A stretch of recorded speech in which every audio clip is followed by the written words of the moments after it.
Alright guys, welcome back to another one. So we have another Final Fantasy VII Remake Part 3 massive update drop to talk about. This came out just recently with the announcement of Final Fantasy VII Rebirth coming to both Switch and Xbox June this year, which is an insanely fast follow-up, like I was saying in the reaction video, given that Remake only just came to these platforms, what was it, like a week and a half ago? Not that long ago.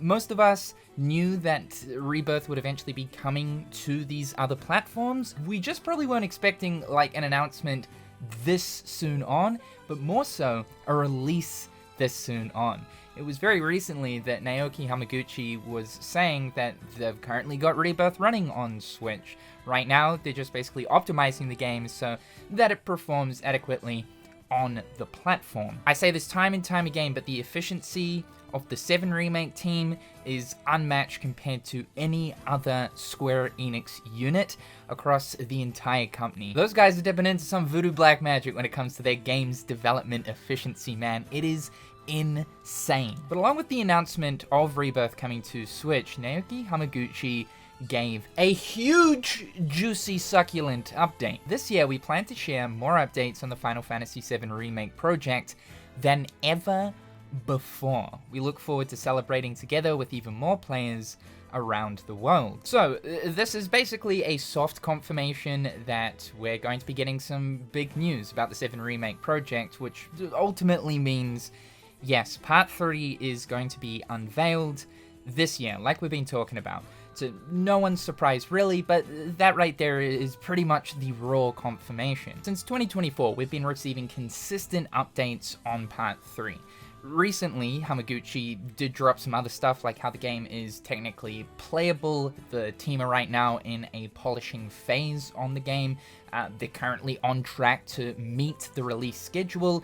We've known for some time that the entire story script is being completed, and there has been this tight-knit communication every 2 to 3 months about how Part 3 is going. It seems like development on this game is coming along rapidly. We know that the team's targeted release year for Part 3 is 2027, next year, to meet the 30th anniversary of Final Fantasy VII. And with this little announcement right here from Hamaguchi saying that, yeah, we're probably going to be seeing the game this year, we'll know what the title is called, we'll actually see some gameplay and some of the new features, it does seem as if the marketing cycle for Part 3, believe it or not, will probably begin in June. So with Rebirth coming to both Xbox and Switch at the beginning of June, and Summer Games Fest happening not too long afterwards, it kind of seems like the perfect time for Square Enix to reveal Part 3 and start the marketing cycle for a 2027 release. Remember that it was Summer Games Fest that actually unveiled Final Fantasy VII Rebirth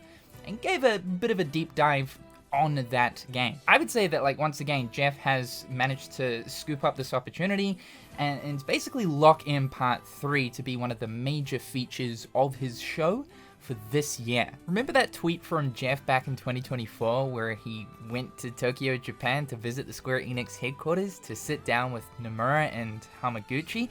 I would say this is probably where he asked, hey, you know, when it comes to Part 3, let's lock that in for SGF once again. This makes perfect sense because by the time Summer Games Fest rolls around, both Remake and Rebirth are now available on literally all platforms and systems. So now you don't just have this one audience who are playing the game, you've got all of these multiple audiences playing the games on multiple different systems that are now interested, which the end result here is generating more hype for Part 3. I think that this has been Square Enix's plan all along for Final Fantasy VII Remake, to ensure that Part 3, the final chapter of the Remake trilogy, goes out with a bang. Hence why we're seeing a follow-up with Rebirth so fast after Remake. Now, what's really interesting about this is it was predicted by Nate the Hate. For any of you guys who don't know, he's a bit of an insider. He runs his own podcast, and he's been very, very correct about a lot of things over the past few years towards claims, leaks, rumors. Before this direct, he more or less said that basically he thinks that Final Fantasy VII Rebirth is going to be getting revealed during this Nintendo Direct with a June release date. He also was the one to break the news about a Direct, a partner Direct, specifically happening in February. And he was right about all of that stuff. In the same breath, though, he also mentioned that Part 3 won't be a timed exclusive. So as we know, both Remake and Rebirth released first on PlayStation 4 and 5 respectively. It was about a year and a half afterwards that Remake then came to PC, breaking the PlayStation timed exclusivity. And I believe it was only like 7 or 8 months for Rebirth to then come to PC, breaking PlayStation 5 exclusivity. So it seems like these gaps have been getting shorter and shorter, but the fact still remains that it seems as if both PlayStation and Square Enix have had this deal where Final Fantasy VII must release on PlayStation first for a set amount of time. And ultimately, most of us have thought, alright, well, clearly this is a deal that extends from the very first game to Part 3 as well. So no doubt, Part 3 will be a PlayStation timed exclusive for a few months before it then comes to other platforms.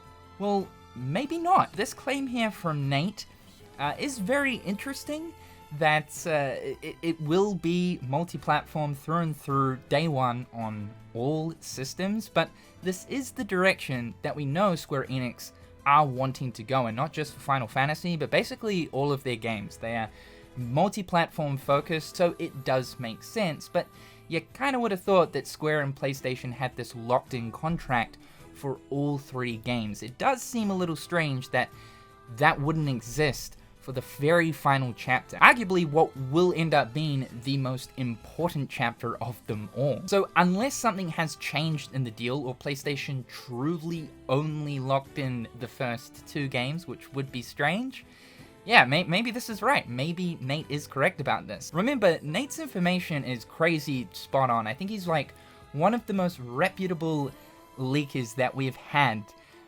across the games industry. Now, naturally, I have to bring Kingdom Hearts into this conclusion because, of course I do.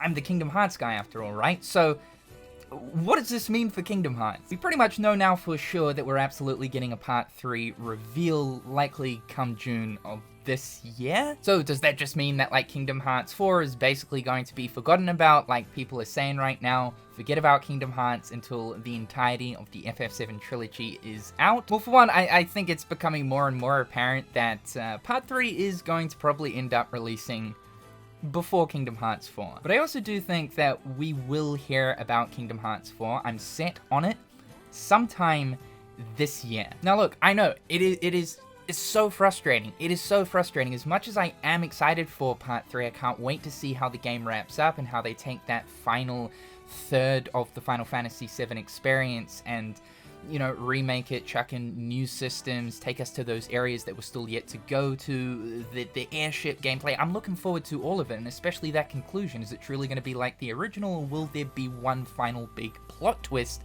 that makes it truly different to the OG? A lot of aspects I'm excited for Part 3, but at the same time too, to release an entire trilogy of AAA Final Fantasy games, not just that, but also Final Fantasy 16 in the space of time where you haven't released something to do with Kingdom Hearts, when we know that the Kingdom Hearts team have been working and developing the next big Kingdom Hearts title in that space of time since, is crazy. Like, I honestly have to ask, what are we doing? Like, what is happening? Is it a case where like 4 people are working on Kingdom Hearts and the rest of the troops are currently working on FF7 Part 3? Probably. Like, I'm convinced at this point, just given that we know all about Kingdom Hearts 4 still. From a logical standpoint, yeah, Kingdom Hearts 4 absolutely should release first. It was revealed in 2022. It actually has a trailer. There's some information on it. Nowhere near as much of a looking at progress updates in comparison to FF7 Part 3, but still, it's a game that's been worked on for an incredibly long time. At this point though, I am convinced that, you know, Part 3 is probably gonna release first. I think that's just the reality we're in. It's obviously Square Enix's big dog, and they will forever and always obviously prioritize Final Fantasy over something like Kingdom Hearts or Dragon Quest. It's their biggest earner across all of their IPs. It, from a business standpoint, makes sense. But it's not to say that they can't also share an update on Kingdom Hearts or KH4 leading up to Part 3's reveal, or even during its marketing cycle. I've also seen a few people saying like, All right, well, like, what about the end of 2026 for Kingdom Hearts 4? Like, if we start getting promotion for the game, like, in the next, like, 2 months, you know, like March, April, or something like that, like, what about the end of 2026? Right now, Square have no games for fall of 2026. For anyone still holding on to the clutches of 2026 for a Kingdom Hearts 4 release, I am sorry, my guy, but you are kidding yourself. I so desperately wanted this year to be Kingdom Hearts 4's year, and then next year to be Part 3's year. I just, personally, I don't see it happening. Square Enix will want to market Kingdom Hearts, which it's a game that needs a decent amount of marketing, especially because they like to show off all of the Disney worlds and aspects, which ultimately means like about a year's worth of marketing. That currently seems to be like Square Enix's marketing cycle for the big AAA releases, about a year. It will be the same for Part 3. Reveal it in June and the game comes out June of next year, or a couple months before, say maybe in April or March. There's no way Square Enix going to re-reveal Kingdom Hearts 4 in the next couple of months and then drop it in December of this year. I also think that like Square Enix won't drop anything big, another AAA title, until Part 3 sometime in 2027. Why? Because we've got GTA 6 dropping in November. Ultimately, most gamers aren't really going to care about anything that releases in fall of this year other than Grand Theft Auto 6. There's also no way that they would drop Part 3 and Kingdom Hearts 4 close to one another. End of this year, KH4, and in the beginning of next year, Part 3? I'm sorry, that's just not going to happen. Even the marketing thing, like, while I think that we will hear about Kingdom Hearts 4, it will be very small, subtle stuff, as much as I am hoping to at least see maybe a small trailer of this game this year. I don't know if it's going to be a massive blowout, because they wouldn't want to impact the marketing of Part 3 happening at the exact same time. I think that really at this point people should start preparing themselves for the marketing phase of Kingdom Hearts 4 to begin in 2027, sometime after the release of Part 3, with a 2028 release. I've been saying this year is going to be so indicative of what game is going to come first, and this is already the first sign right here from Hamaguchi. You've heard it from the man's mouth. Yeah, a Part 3 update is inbound. The reveal is not too far away. Real quick, while we're on the topic of Kingdom Hearts and Nate as well, he has recently mentioned Kingdom Hearts 4, but he more or less just doesn't really know anything about the game. Someone asked him, can you confirm if Kingdom Hearts 4 and Kingdom Hearts as a whole is dead so we can finally move on? He said Kingdom Hearts 4 is not dead. Someone asked if he knows any plans towards Kingdom Hearts 4 in the marketing strategy or something, and he said, I don't, but hopefully we see more of Kingdom Hearts 4 this year. Seems like just more of a guess of his. Basically, he doesn't know anything, but he's hoping that the game does show up. At the very least, Kingdom Hearts 4 is not dead. I would hope it's not dead. You can shoot one dog, dude, but you cannot shoot two. Please don't shoot both of them. Like, leave this one alone. So yeah, that's currently where we're up to right now with Part 3 and Kingdom Hearts 4. I'm excited. I think I'm more conflicted, though, because, you know, as I've been saying, once that reveal truly does happen and I see that things are moving at a really fast pace compared to Kingdom Hearts 4, I'm going to be both pissed and also very excited. I want Kingdom Hearts, but I'm also excited for Part 3, so it's like, I don't know how to feel. However, guys, that is all for today's video. Drop your thoughts and opinions in the comment section down below. Thank you so much for tuning into today's video. Be sure to slap that like button and subscribe if you haven't already. A big shout out to my wonderful patrons and YouTube members. I hope you're all having a fantastic day, and we'll talk again real soon.